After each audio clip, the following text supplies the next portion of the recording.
Aims নিয়ে অনেক রাজনীতি করা হচ্ছে।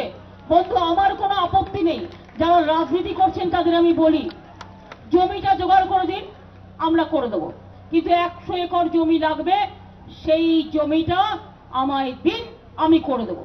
যারা সমালোচনা করে বেড়াচ্ছেন, কৃষকদের বুকে বন্দুক ঠেকিয়ে নয়, আমি জোর করে কৃষকদের জমি নেব না, তাতে আমার মৃত্যু হয় হোক, কিন্তু জোর করে অধিগ্রহণ নয়, জমি পেলে তবেই হাসপাতাল তৈরির কাজ শুরু হবে।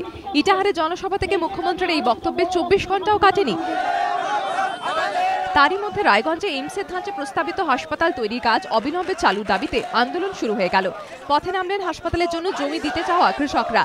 শুক্রবার প্রায় 1 ঘন্টা 34 নম্বর জাতীয় সড়ক অবরোধ করে বিক্ষোভ দেখান তারা। অবরোধে আটকে পড়ে উত্তরবঙ্গ সফররত মুখ্য সচিব ও স্বরাষ্ট্র সচিবের গাড়ি। তাদের ঘিরেও চলে বিক্ষোভ।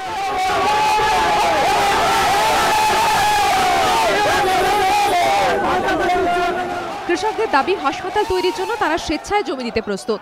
অভিযোগ, মুখ্যমন্ত্রী এই ব্যাপারে ভুল বোঝাচ্ছেন রাজ্যবাসীকে। ওটা বোকাসিং করে বলেছে মুখ্যমন্ত্রী, এখানে জমি দিবে না, এখানে সবাই জমি দেওয়ার জন্য প্রস্তুত আছে, সবাই জমি দেবে। ভাত আবাজ করে টোরে আমাদেরকে 2009-7 সাল থেকে এরকম করে ফাঁকি দিয়ে রাখছে।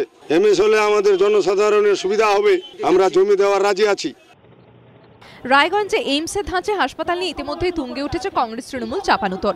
বৃহস্পতিবার ইটাহারের জনসভা থেকে এইমস নিয়ে রাজনীতির অভিযোগ তুলেছেন মুখ্যমন্ত্রী। মুখ্যমন্ত্রীর বিরুদ্ধে পাল্টা তোপ দেগে রায়গঞ্জের কংগ্রেস সাংসদ দীপা দাসমুন্সী দাবি করেছেন, পানিশালায় সব কৃষকই হাসপাতালের জন্য জমি দিতে প্রস্তুত।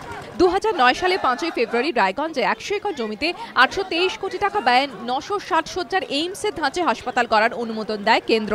কাজ শেষের লক্ষ্যমাত্রা ছিল 2012, কিন্তু নানান জটিলতায় বাম জমানায় শুরুই হয়নি জমি অধিগ্রহণের কাজ। তৃণমূল সরকার প্রস্তাবিত এই হাসপাতাল করতে টালবাহানা করছে এবং তা কল্যাণীতে সরিয়ে নিয়ে যাওয়া চক্রান্ত করছে বলে অভিযোগ কংগ্রেসের। প্রতিবাদে 19 সেপ্টেম্বর থেকে উত্তরবঙ্গ জুড়ে লাগাতার আন্দোলনের ডাক দিয়েছেন দীপা দাসমুন্সী। সুদীপ চক্রবর্তীর রিপোর্ট, এবিপি আনন্দ, উত্তর দিনাজপুর।